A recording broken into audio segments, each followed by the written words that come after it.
कौसल्या सुप्रजा रामपूर्वा सन्ध्या प्रवर्तते।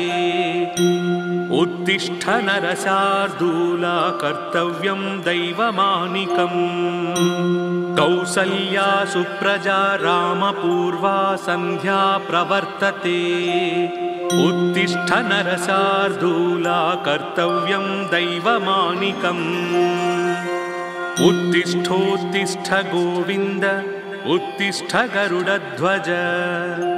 उत्तिष्ठ कमलाकान्ता त्रैलोक्यं मङ्गलं कुरु।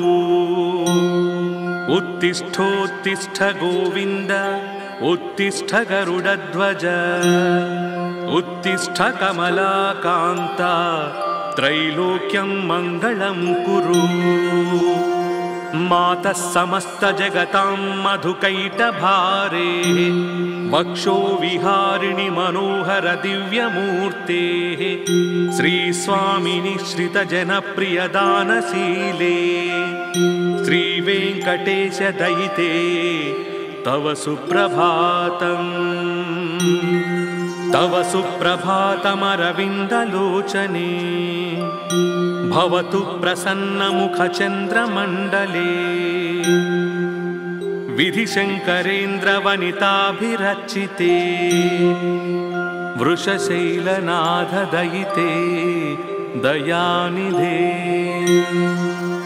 अत्र्यादिसप्तऋषयः समुपास्य सन्ध्याम्। आकाशसिन्धुकमलानि मनोहराणि। आदाय पादयुगमर्चयितुं प्रसन्नाः। शेषाद्रिशेखर विभो तव सुप्रभातम्। पञ्चाननाब्ज भव षण्मुखवासवाद्याः। त्रैविक्रमादिचरितं विबुधास्तुवन्ति। भाषापतिः पठति वासरशुद्धिमारात्। शेषाद्रिशेखर विभो तव सुप्रभातम्। ईषत्प्रफुल्लसरसीरुहनारिकेळ पूगद्रुमादिषु मनोहरपालिकानाम्। आवाति मन्दमनिलक्सह दिव्यगन्धैः। शेषाद्रिशेखर विभो तव सुप्रभातम्। उन्मील्य नेत्रयुगमुत्तमपञ्जरस्थाः। पात्रावसिष्ठकदळीफलपायसानि। भुक्त्या सलीलमधकेलिसुखाः पठन्ति। शेषाद्रिशेखर विभो तव सुप्रभातम्। तन्त्री प्रकर्ष मधुरस्वनया विपञ्च। गायत्यनन्तचरितं तव नारदोऽपि। भाषा समग्रमसकृत्करचारुरम्यम्। शेषाद्रिशेखर विभो तव सुप्रभातम्।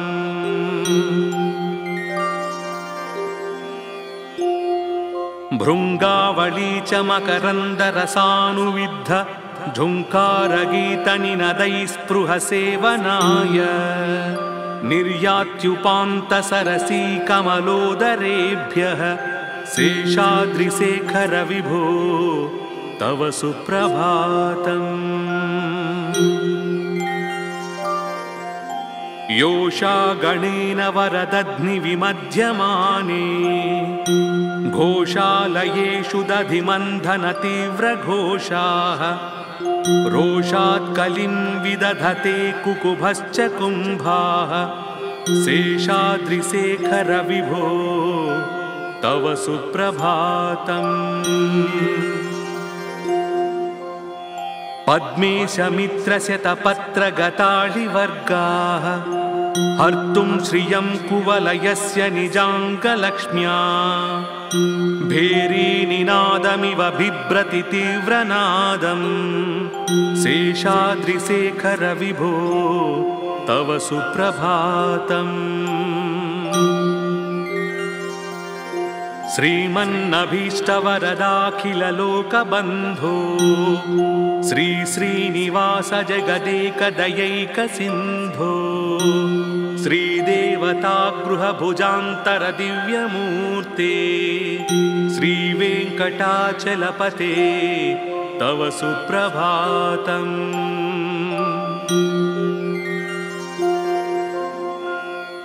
श्रीस्वामी पुष्करिणिकाप्लवनिर्मलाङ्गाः श्रेयोर्धिनो हरिविरिञ्चि सनन्दनाद्याः द्वारे वसन्ति वरवेत्रहतोत्तमाङ्गाः श्रीवेङ्कटाचलपते तव सुप्रभातम्। श्रीशेषशैलगरुडाचलवेङ्कटाद्रिनारायणाद्रि वृषभाद्रिवृषाद्रिमुख्याम् आख्यां त्वदीयवसतेरनिशं वदन्ति श्रीवेङ्कटाचलपते तव सुप्रभातम्। सेवापराशिव सुरेश कृशानुधर्म रक्षोऽम्बुनाथ पवमान धनाधिनाधा बद्धाञ्जलिप्रविलसन्निज शीर्षदेशाः श्रीवेङ्कटाचलपते तव सुप्रभातम्। धाटीषु ते विहगराज मृगाधिराज नागाधिराज गजराज हयाधिराजाः स्वस्वाधिकारमहिमादिकमर्धयन्ते श्रीवेङ्कटाचलपते तव सुप्रभातम्। सूर्येन्दुभौमबुधवाक्पतिकाव्यसौरि स्वर्भानुकेतुदिविषत्परिषत्प्रधानाः त्वद्दासदासचरमावधिदासदासाः श्रीवेङ्कटाचलपते तव सुप्रभातम्। त्वत्पादधूलिभरितस्फुरितोत्तमाङ्गाः स्वर्गापवर्गनिरपेक्षनिजान्तरङ्गाः कल्पागमाकलनयाकुलतां लभन्ते श्रीवेङ्कटाचलपते तव सुप्रभातम्। त्वद्गोपुराग्रशिखराणि निरीक्षमाणाः स्वर्गापवर्गपदवीं परमां श्रयन्तः मर्त्या मनुष्यभुवने मतिमाश्रयन्ते श्रीवेङ्कटाचलपते तव सुप्रभातम्।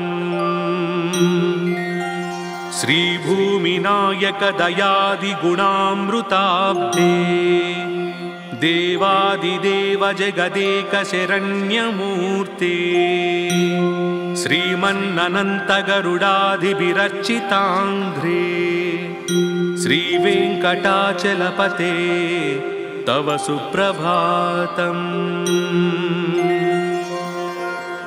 श्रीपद्मनाभपुरुषोत्तमवासुदेव वैकुण्ठमाधव जनार्दन चक्रपाणे श्रीवत्सचिह्नशरणागतपारिजात श्रीवेङ्कटाचलपते तव सुप्रभातम्।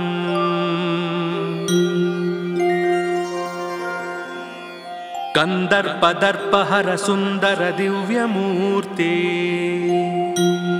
कान्ताकुचाम्बुरुह कुट्मललोलदृष्टे कल्याण निर्मल गुणाकर दिव्यकीर्ते श्रीवेङ्कटाचलपते तव सुप्रभातम्। मीनाकृते कमठकोल नृसिंहवर्णिन् स्वामिन् परश्वध तपोधन रामचन्द्र शेषांस राम यदुनन्दन कल्किरूप श्रीवेङ्कटाचलपते तव सुप्रभातम्। येलालवङ्गघनसारसुगन्धितीर्थम् दिव्यं वियत्सरिति हेमघटेषु पूर्णम् धृत्वाद्यवैदिकशिखामणयः प्रहृष्टाः तिष्ठन्ति वेङ्कटपते तव सुप्रभातम्। भास्वानुदेति विकचानि सरोरुहाणि सम्पूरयन्ति निनदैः ककुभो विहङ्गाः श्रीवैष्णवात् सततमर्धितमङ्गलास्ते धामाश्रयन्ति तव वेङ्कटसुप्रभातम्। ब्रह्मादयः सुरवराः समहर्षयस्ते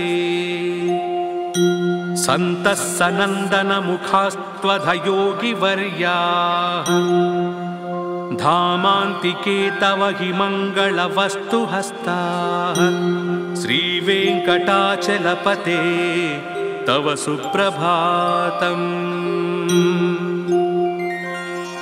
लक्ष्मीनिवासनिरवद्यगुणैकसिन्धो संसारसागरसमुत्तरणैकसेतो वेदान्तवेद्यनिजवैभवभक्तभोग्य श्रीवेङ्कटाचलपते तव सुप्रभातम्। इत्थं वृषाचलपतेरिह सुप्रभातम्। ये मानवाः प्रतिदिनं पठितुं प्रवृत्ताः तेषां प्रभातसमये स्मृतिरङ्गभाजां प्रज्ञां परार्थसुलभां परमां प्रसूते।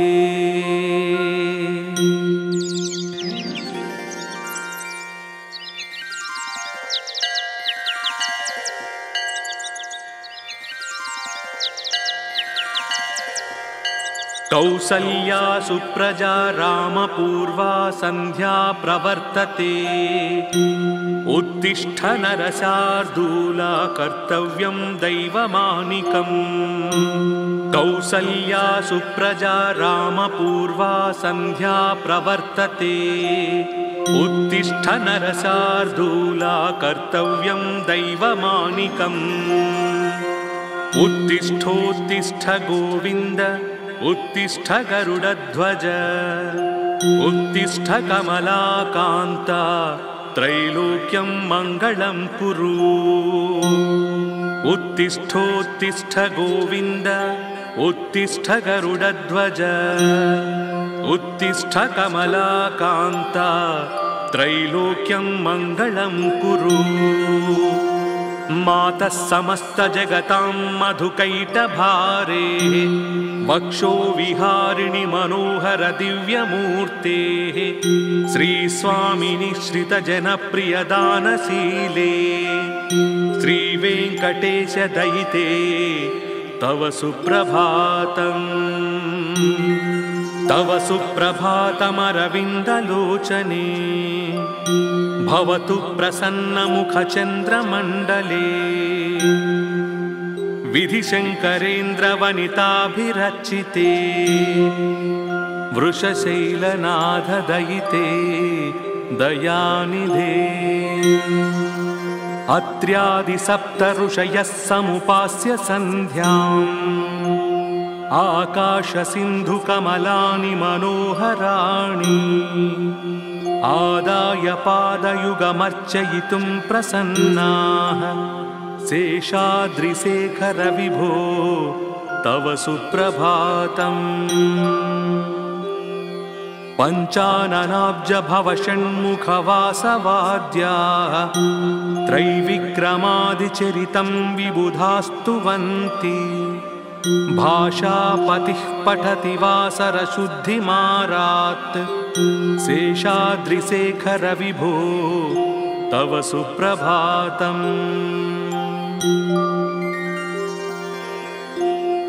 ईषत्प्रफुल्लसरसीरुहनारिकेळ पूगद्रुमादिसु मनोहरपालिकानां आवाति मन्दमनिलः सह दिव्यगन्धैः शेषाद्रिशेखर विभो तव सुप्रभातम् उन्मील्य नेत्रयुगमुत्तमपञ्जरस्थाः पात्रावसिष्ठकदलीफलपायसानि भुक्त्या सलीलमधकेलिशुखाः पठन्ति शेषाद्रिशेखर विभो तव सुप्रभातम् तन्त्री प्रकर्ष मधुरस्वनया विपञ्च गायत्यनन्तचरितं तव नारदोऽपि भाषा समग्रमसकृत्करचारुरम्यं शेषाद्रिशेखर विभो तव सुप्रभातम्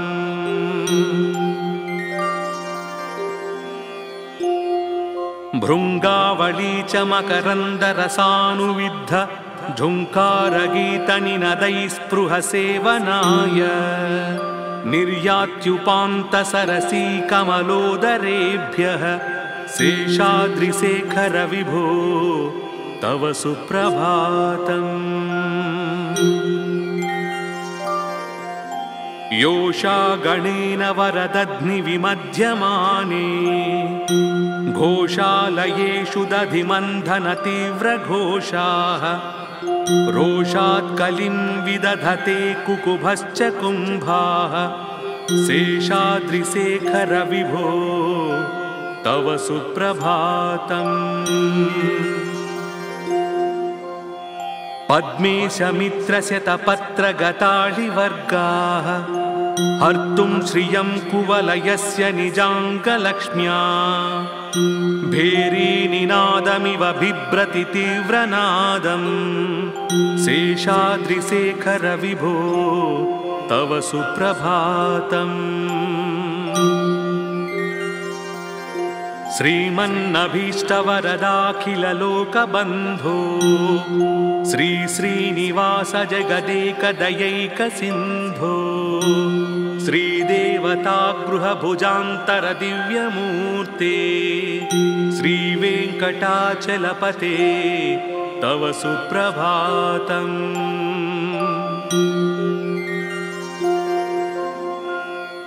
श्रीस्वामी पुष्करिणिकाप्लवनिर्मलाङ्गाः श्रेयोर्धिनो हरिविरिञ्चि सनन्दनाद्याः द्वारे वसन्ति वरवेत्रहतोत्तमाङ्गाः श्रीवेङ्कटाचलपते तव सुप्रभातम् श्रीशेषशैलगरुडाचलवेङ्कटाद्रिनारायणाद्रि वृषभाद्रि वृषाद्रिमुख्याम् आख्यां त्वदीयवसतेरनिशं वदन्ति श्रीवेङ्कटाचलपते तव सुप्रभातम्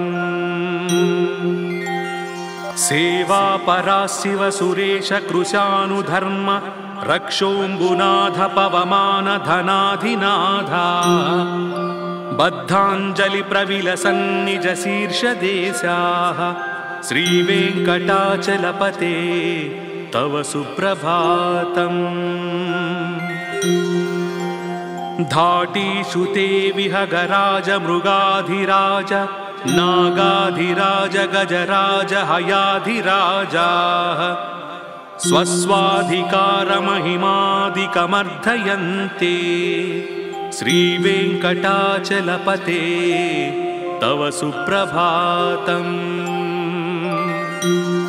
सूर्येन्दुभौमबुधवाक्पतिकाव्यसौरि स्वर्भानुकेतुदिविशत्परिषत्प्रधानाः त्वद्दासदासचरमावधिदासदासाः श्रीवेङ्कटाचलपते तव सुप्रभातम्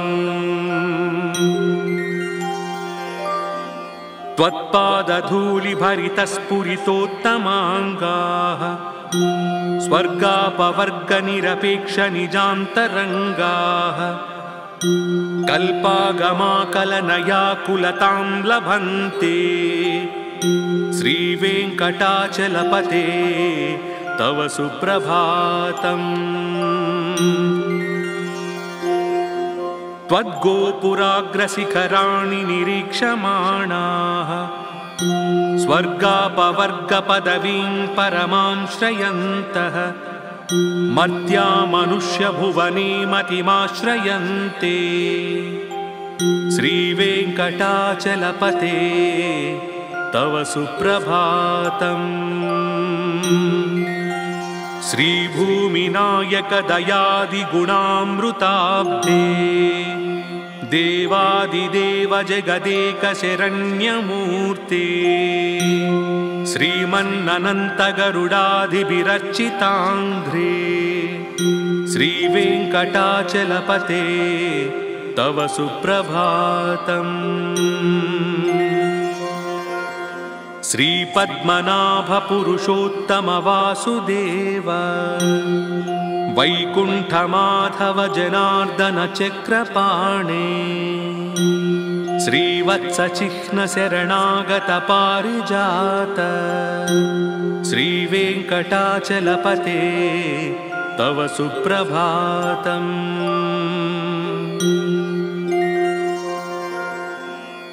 कन्दर्पदर्पहर सुन्दर दिव्यमूर्ते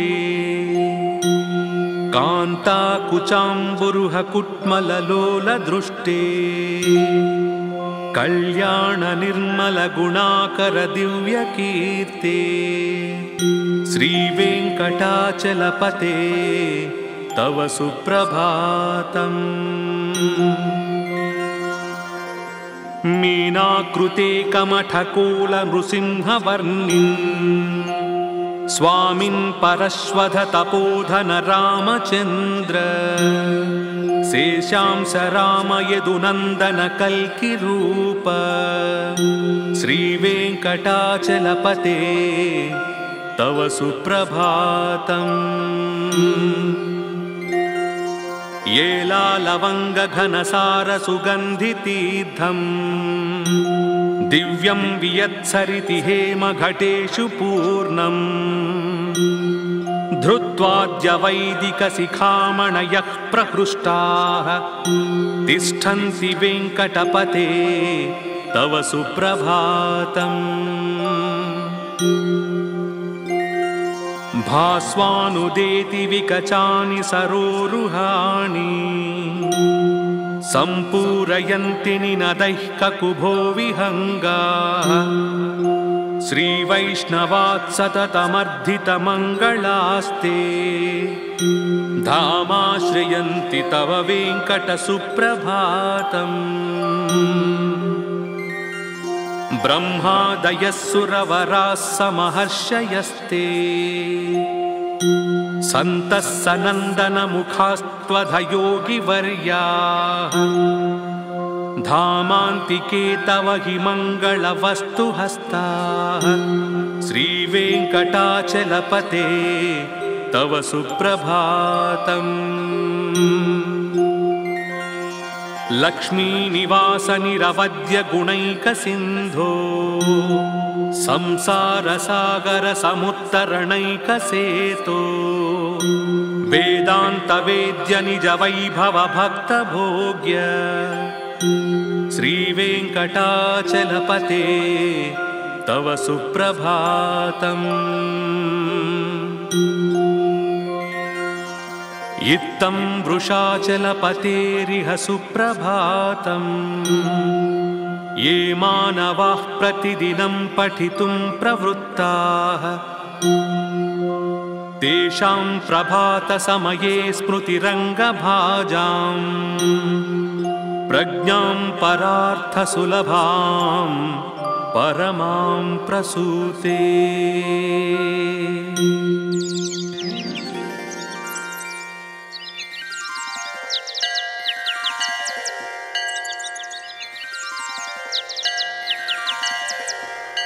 कौसल्या सुप्रजा रामपूर्वा सन्ध्या प्रवर्तते उत्तिष्ठ नरशार्दूला कर्तव्यं दैवमानिकम् कौसल्या सुप्रजा रामपूर्वा सन्ध्या प्रवर्तते उत्तिष्ठ नरशार्दूला कर्तव्यं दैवमानिकम् उत्तिष्ठोत्तिष्ठ गोविन्द उत्तिष्ठ गरुडध्वज उत्तिष्ठ कमलाकान्ता त्रैलोक्यं मङ्गलं कुरु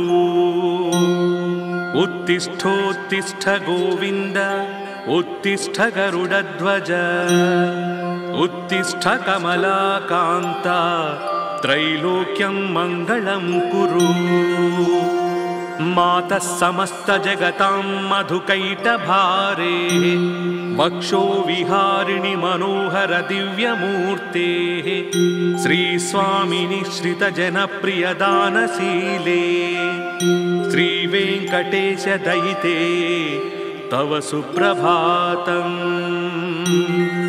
तव सुप्रभातमरविन्दलोचने भवतु प्रसन्नमुखचन्द्रमण्डले विधिशङ्करेन्द्रवनिताभिरचिते वृषशैलनाथदयिते दयानिधे अत्र्यादिसप्तऋषयः समुपास्य सन्ध्याम् आकाशसिन्धुकमलानि मनोहराणि आदाय पादयुगमर्चयितुं प्रसन्नाः शेषाद्रिशेखर विभो तव सुप्रभातम् पञ्चाननाब्जभवषण्मुखवासवाद्याः त्रैविक्रमादिचरितं विबुधास्तुवन्ति भाषापतिः पठति वासरशुद्धिमारात् शेषाद्रिशेखर विभो तव सुप्रभातम्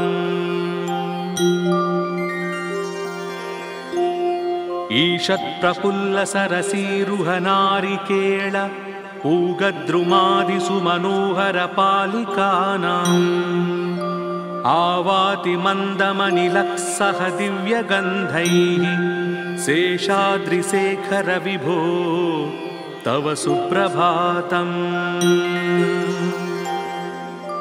उन्मील्य नेत्रयुगमुत्तमपञ्जरस्थाः पात्रावसिष्ठकदळीफलपायसानि भुक्त्या सलीलमधकेलिसुखाः पठन्ति शेषाद्रिशेखर विभो तव सुप्रभातम् तन्त्री प्रकर्ष मधुरस्वनया विपञ्च गायत्यनन्तचरितं तव नारदोऽपि भाषा समग्रमसकृत्करचारुरम्यं शेषाद्रिशेखर विभो तव सुप्रभातम्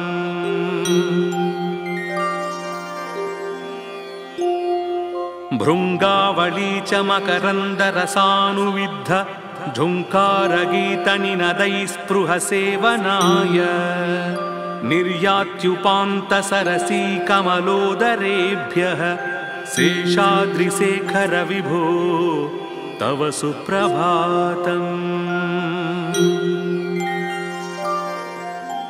योषा गणेन वरदध्निविमध्यमाने घोषालयेषु दधिमन्थनतीव्रघोषाः रोषात् कलिं विदधते कुकुभश्च कुम्भाः शेषाद्रिशेखर विभो तव सुप्रभातम् पद्मेशमित्रशतपत्रगताळिवर्गाः हर्तुं श्रियं कुवलयस्य निजाङ्गलक्ष्म्या भेरीनिनादमिव बिभ्रति तीव्रनादं शेषाद्रिशेखर विभो तव सुप्रभातम् श्रीमन्नभीष्टवरदाखिललोकबन्धो श्री श्रीनिवास जगदेकदयैकसिन्धो श्रीदेवतागृहभुजान्तरदिव्यमूर्ते श्रीवेङ्कटाचलपते तव सुप्रभातम्।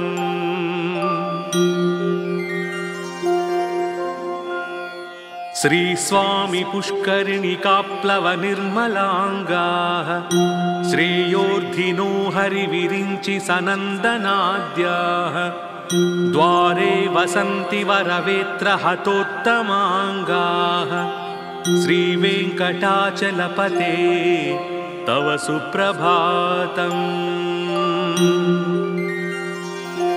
श्रीशेषशैलगरुडाचलवेङ्कटाद्रिनारायणाद्रि वृषभाद्रिवृषाद्रिमुख्याम् आख्यां त्वदीयवसतेरनिशं वदन्ति श्रीवेङ्कटाचलपते तव सुप्रभातम्। सेवापराशिव सुरेश कृशानुधर्म रक्षोऽम्बुनाथ पवमान धनाधिनाधा बद्धाञ्जलिप्रविलसन्निज शीर्षदेशाः श्रीवेङ्कटाचलपते तव सुप्रभातम्। धाटीषु ते विहगराज मृगाधिराज नागाधिराज गजराज हयाधिराजाः स्वस्वाधिकारमहिमादिकमर्धयन्ते श्रीवेङ्कटाचलपते तव सुप्रभातम्। सूर्येन्दुभौमबुधवाक्पतिकाव्यसौरि स्वर्भानुकेतुदिविषत्परिषत्प्रधानाः त्वद्दासदासचरमावधिदासदासाः श्रीवेङ्कटाचलपते तव सुप्रभातम्। त्वत्पादधूलिभरितस्फुरितोत्तमाङ्गाः स्वर्गापवर्गनिरपेक्षनिजान्तरङ्गाः कल्पागमाकलनयाकुलतां लभन्ते श्रीवेङ्कटाचलपते तव सुप्रभातम्। त्वद्गोपुराग्रशिखराणि निरीक्षमाणाः स्वर्गापवर्गपदवीं परमां श्रयन्तः मर्त्या मनुष्यभुवने मतिमाश्रयन्ते श्रीवेङ्कटाचलपते तव सुप्रभातम्। श्रीभूमिनायकदयादिगुणामृताब्धे देवादिदेव जगदेकशरण्यमूर्ते श्रीमन्ननन्तगरुडाधिभिरर्चिताङ्घ्रे श्रीवेङ्कटाचलपते तव सुप्रभातम्। श्रीपद्मनाभपुरुषोत्तमवासुदेव वैकुण्ठमाधव जनार्दन चक्रपाणे श्रीवत्सचिह्नशरणागतपारिजात श्रीवेङ्कटाचलपते तव सुप्रभातम्।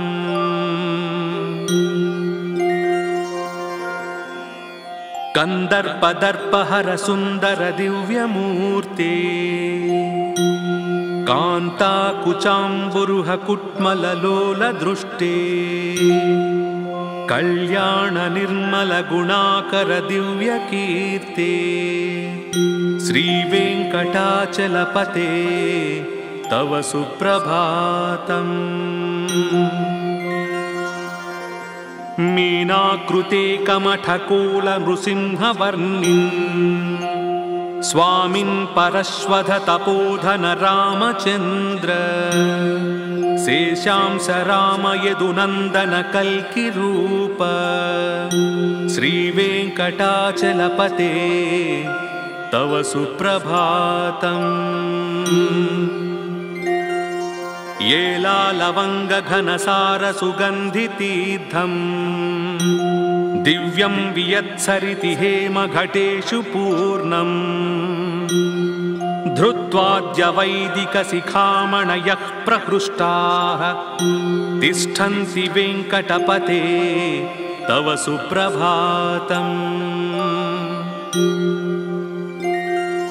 भास्वानुदेति विकचानि सरोरुहाणि सम्पूरयन्ति निनदैः ककुभो विहङ्गाः श्रीवैष्णवात् सततमर्धितमङ्गलास्ते धामाश्रयन्ति तव वेङ्कटसुप्रभातम्। ब्रह्मादयः सुरवराः समहर्षयस्ते सन्तः सनन्दनमुखास्त्वधयोगिवर्याः धामान्तिके तव हि मङ्गलवस्तुहस्ताः श्रीवेङ्कटाचलपते तव सुप्रभातम्।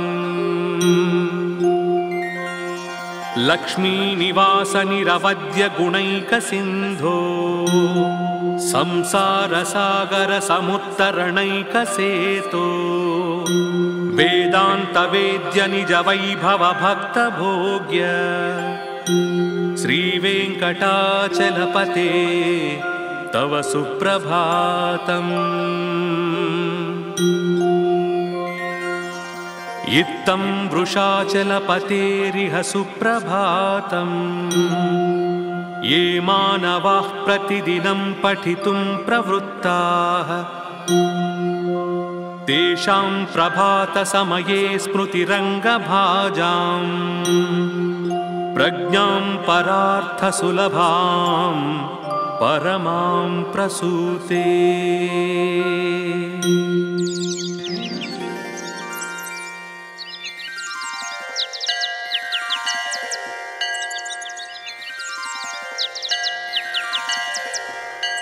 कौसल्या सुप्रजा रामपूर्वा सन्ध्या प्रवर्तते उत्तिष्ठ नरशार्दूला कर्तव्यं दैवमानिकम्। कौसल्या सुप्रजा रामपूर्वा सन्ध्या प्रवर्तते उत्तिष्ठ नरशार्दूला कर्तव्यं दैवमानिकम्। उत्तिष्ठोत्तिष्ठ गोविन्द उत्तिष्ठ गरुडध्वज उत्तिष्ठ कमलाकान्ता त्रैलोक्यं मङ्गलं कुरु। उत्तिष्ठोत्तिष्ठ गोविन्द उत्तिष्ठ गरुडध्वज उत्तिष्ठ कमलाकान्ता त्रैलोक्यं मङ्गलं कुरु। मातः समस्तजगतां मधुकैटभारे वक्षो विहारिणि मनोहर दिव्यमूर्तेः श्रीस्वामिनि श्रितजनप्रियदानशीले श्रीवेङ्कटेश दयिते तव सुप्रभातम्। तव सुप्रभातमरविन्दलोचने भवतु प्रसन्नमुखचन्द्रमण्डले विधिशङ्करेन्द्रवनिताभिरचिते वृषशैलनाथदयिते दयानिधे। अत्र्यादिसप्तऋषयः समुपास्य सन्ध्याम् आकाशसिन्धुकमलानि मनोहराणि आदाय पादयुगमर्चयितुं प्रसन्नाः शेषाद्रिशेखर विभो तव सुप्रभातम्। पञ्चाननाब्ज भवषण्मुखवासवाद्याः त्रैविक्रमादिचरितं विबुधास्तुवन्ति भाषापतिः पठति वासरशुद्धिमारात् शेषाद्रिशेखर विभो तव सुप्रभातम्। ईषत्प्रफुल्लसरसीरुहनारिकेळ पूगद्रुमादिसुमनोहरपालिकानां आवाति मन्दमनिलः सह दिव्यगन्धैः शेषाद्रिशेखर विभो तव सुप्रभातम् उन्मील्य नेत्रयुगमुत्तमपञ्जरस्थाः पात्रावसिष्ठकदळीफलपायसानि भुक्त्या सलीलमधकेलिशुखाः पठन्ति शेषाद्रिशेखर विभो तव सुप्रभातम् तन्त्री प्रकर्ष मधुरस्वनया विपञ्च गायत्यनन्तचरितं तव नारदोऽपि भाषा समग्रमसकृत्करचारुरम्यं शेषाद्रिशेखर विभो तव सुप्रभातम्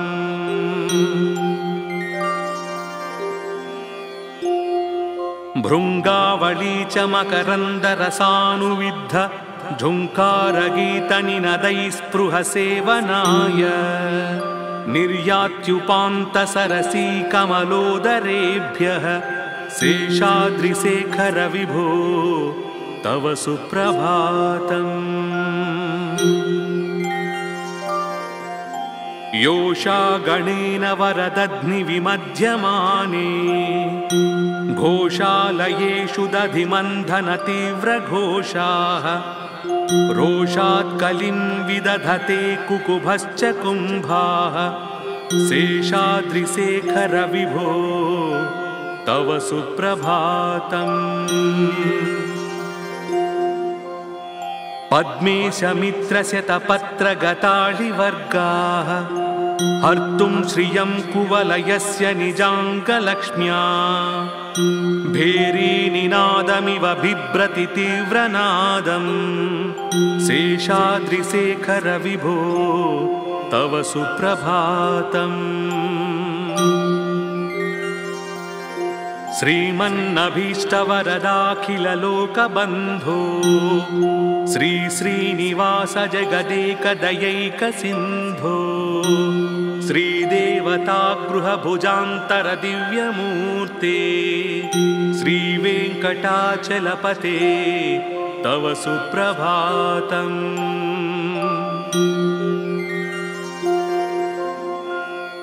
श्रीस्वामी पुष्करिणिकाप्लवनिर्मलाङ्गाः श्रेयोर्धिनो हरिविरिञ्चि सनन्दनाद्याः द्वारे वसन्ति वरवेत्रहतोत्तमाङ्गाः श्रीवेङ्कटाचलपते तव सुप्रभातम्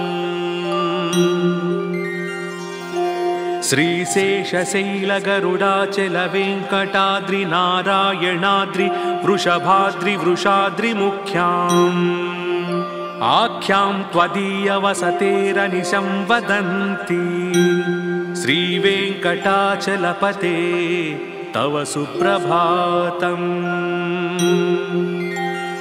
सेवापरा शिव सुरेश कृशानुधर्म रक्षोऽम्बुनाथ पवमान धनाधिनाथा बद्धाञ्जलि प्रविलसन्निज शीर्षदेशाः श्रीवेङ्कटाचलपते तव सुप्रभातम् धाटीषु ते विहगराज मृगाधिराज नागाधिराज गजराज हयाधिराजाः स्वस्वाधिकारमहिमादिकमर्धयन्ते श्रीवेङ्कटाचलपते तव सुप्रभातम् सूर्येन्दुभौमबुधवाक्पतिकाव्यसौरि स्वर्भानुकेतुदिविषत्परिषत्प्रधानाः त्वद्दासदासचरमावधिदासदासाः श्रीवेङ्कटाचलपते तव सुप्रभातम् त्वत्पादधूलिभरितस्फुरितोत्तमाङ्गाः स्वर्गापवर्गनिरपेक्षनिजान्तरङ्गाः कल्पागमाकलनयाकुलतां लभन्ते श्रीवेङ्कटाचलपते तव सुप्रभातम्। त्वद्गोपुराग्रशिखराणि निरीक्षमाणाः स्वर्गापवर्गपदवीं परमां श्रयन्तः मर्त्या मनुष्यभुवने मतिमाश्रयन्ते। श्रीवेङ्कटाचलपते तव सुप्रभातम्। श्रीभूमिनायक दयादिगुणामृताब्धे देवादिदेव जगदेक शरण्यमूर्ते। श्रीमन्ननन्त गरुडाधिभिरर्चिताङ्घ्रे श्रीवेङ्कटाचलपते तव सुप्रभातम्। श्रीपद्मनाभ पुरुषोत्तम वासुदेव वैकुण्ठमाधव जनार्दन चक्रपाणे श्रीवत्सचिह्न शरणागत पारिजात श्रीवेङ्कटाचलपते तव सुप्रभातम्।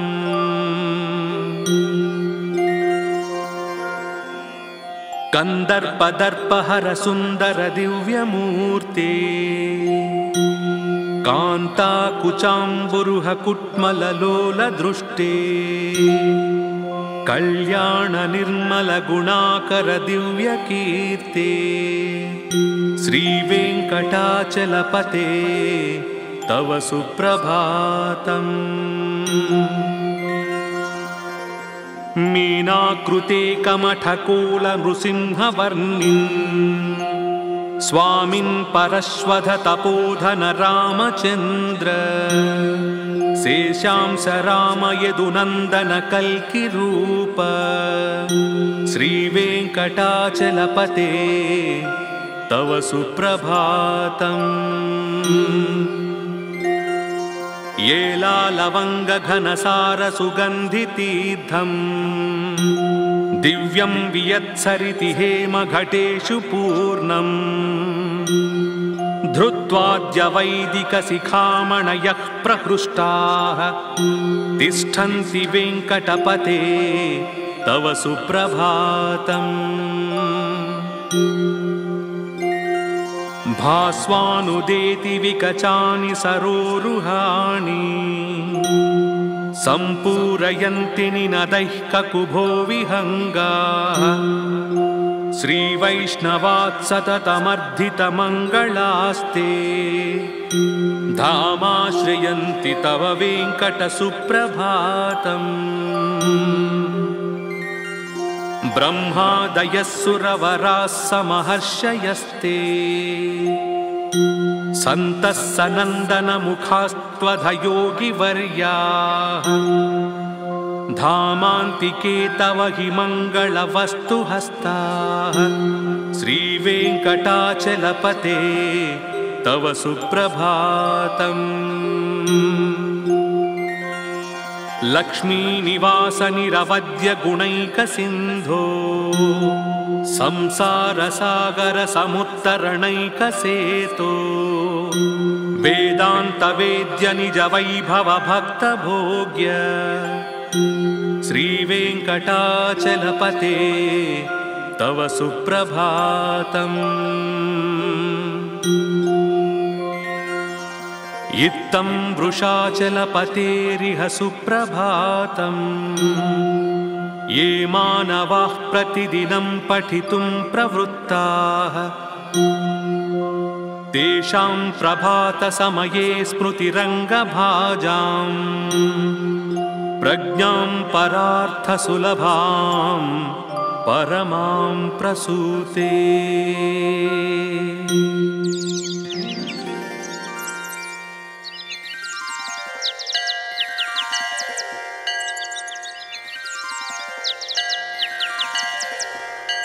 कौसल्या सुप्रजा रामपूर्वा सन्ध्या प्रवर्तते उत्तिष्ठ नरशार्दूला कर्तव्यं दैवमानिकम्।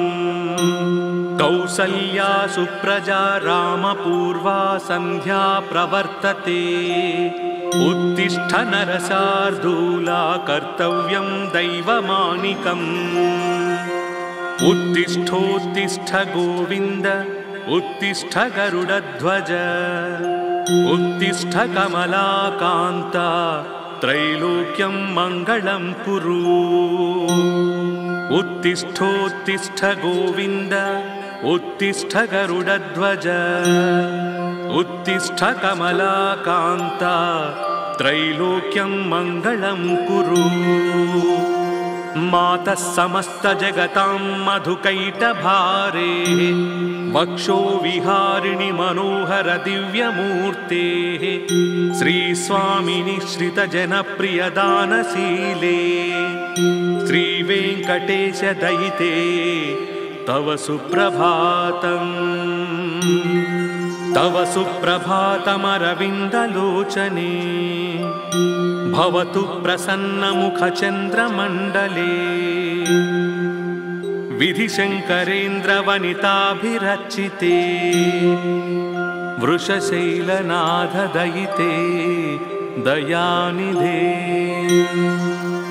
अत्र्यादिसप्तऋषयः समुपास्य सन्ध्याम् आकाशसिन्धुकमलानि मनोहराणि आदाय पादयुगमर्चयितुं प्रसन्नाः शेषाद्रिशेखर विभो तव सुप्रभातम्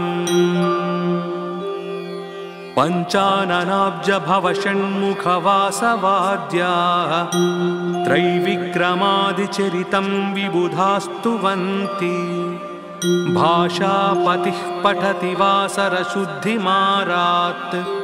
शेषाद्रिशेखर विभो तव सुप्रभातम्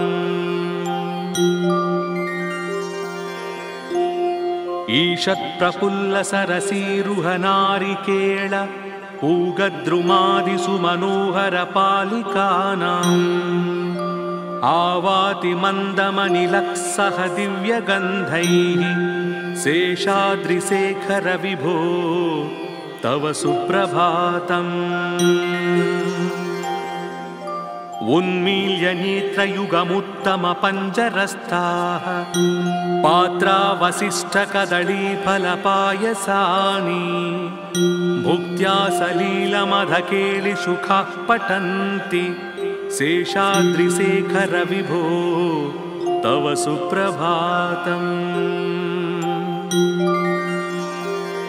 तन्त्री प्रकर्ष मधुरस्वनया विपञ्च गायत्यनन्तचरितं तव नारदोऽपि भाषा समग्रमसकृत्करचारुरम्यं शेषाद्रिशेखर विभो तव सुप्रभातम्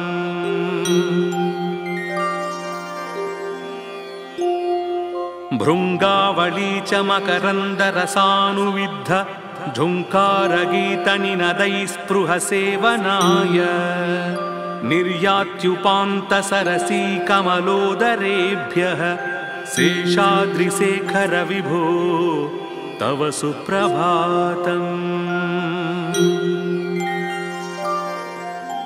योषा गणेन वरदध्निविमध्यमाने घोषालयेषु दधिमन्थनतीव्रघोषाः रोषात् कलिं विदधते कुकुभश्च कुम्भाः शेषाद्रिशेखर विभो तव सुप्रभातम् पद्मेशमित्रशतपत्रगताळिवर्गाः हर्तुं श्रियं कुवलयस्य निजाङ्गलक्ष्म्या भेरीनिनादमिव बिभ्रति तीव्रनादं शेषाद्रिशेखर विभो तव सुप्रभातम् श्रीमन्नभीष्टवरदाखिललोकबन्धो श्री श्रीनिवास जगदेकदयैकसिन्धो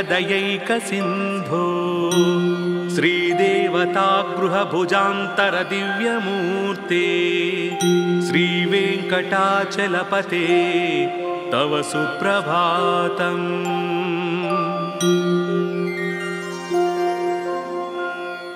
श्रीस्वामी पुष्करिणिकाप्लवनिर्मलाङ्गाः श्रेयोर्धिनो हरिविरिञ्चि सनन्दनाद्याः द्वारे वसन्ति वरवेत्रहतोत्तमाङ्गाः श्रीवेङ्कटाचलपते तव सुप्रभातम्।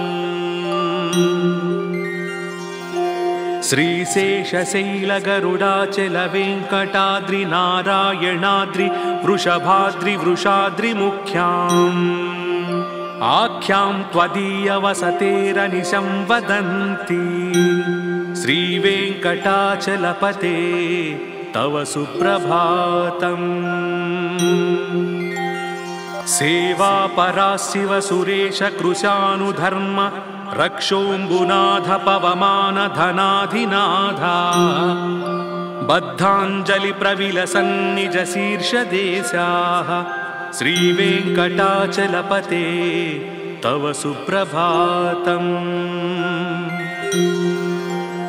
धाटीषु ते विहगराज मृगाधिराज नागाधिराज गजराज हयाधिराजाः स्वस्वाधिकारमहिमादिकमर्धयन्ते श्रीवेङ्कटाचलपते तव सुप्रभातम्।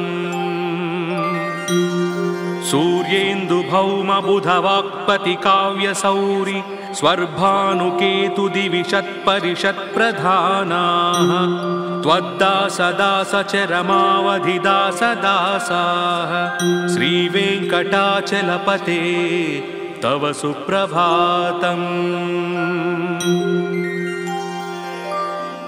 त्वत्पादधूलिभरितस्फुरितोत्तमाङ्गाः स्वर्गापवर्गनिरपेक्षनिजान्तरङ्गाः कल्पागमाकलनयाकुलतां लभन्ते श्रीवेङ्कटाचलपते तव सुप्रभातम्।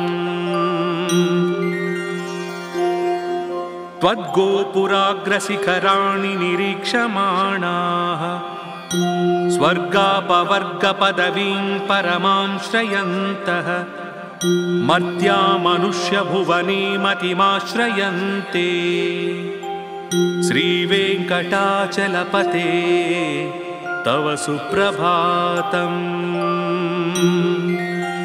श्रीभूमिनायक दयादिगुणामृताब्धे देवादिदेव जगदेक शरण्यमूर्ते श्रीमन्ननन्त गरुडाधिभिरर्चिताङ्घ्रे श्रीवेङ्कटाचलपते तव सुप्रभातम्।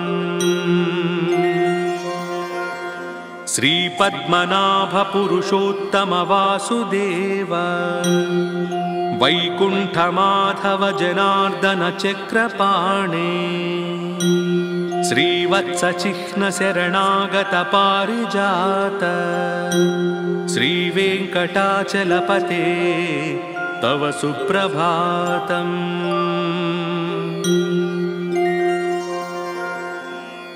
कन्दर्पदर्पहर सुन्दर दिव्यमूर्ते कान्ताकुचाम्बुरुह कुट्मललोलदृष्टे कल्याण निर्मल गुणाकर दिव्यकीर्ते श्रीवेङ्कटाचलपते तव सुप्रभातम्।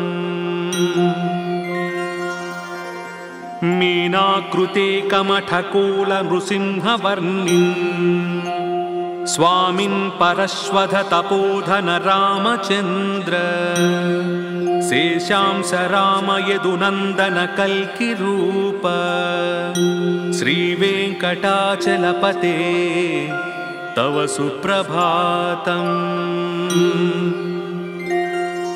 येलालवङ्ग घनसार सुगन्धितीर्थम् दिव्यं वियत्सरिति हेम घटेषु पूर्णम् धृत्वाद्यवैदिकशिखामणयः प्रहृष्टाः तिष्ठन्ति वेङ्कटपते तव सुप्रभातम्। भास्वानुदेति विकचानि सरोरुहाणि सम्पूरयन्ति निनदैः ककुभो विहङ्गाः। श्रीवैष्णवात् सततमर्धितमङ्गलास्ते धामाश्रयन्ति तव वेङ्कटसुप्रभातम्। ब्रह्मादयः सुरवराः समहर्षयस्ते सन्तः सनन्दनमुखास्त्वधयोगिवर्याः। धामान्तिके तव हि मङ्गलवस्तुहस्ताः श्रीवेङ्कटाचलपते तव सुप्रभातम्। लक्ष्मीनिवासनिरवद्यगुणैकसिन्धो संसारसागरसमुत्तरणैकसेतो वेदान्तवेद्यनिजवैभवभक्तभोग्य श्रीवेङ्कटाचलपते तव सुप्रभातम्। इत्थं वृषाचलपतेरिह सुप्रभातम्। ये मानवाः प्रतिदिनं पठितुं प्रवृत्ताः तेषां प्रभातसमये स्मृतिरङ्गभाजाम् प्रज्ञां परार्थसुलभां परमां प्रसूते।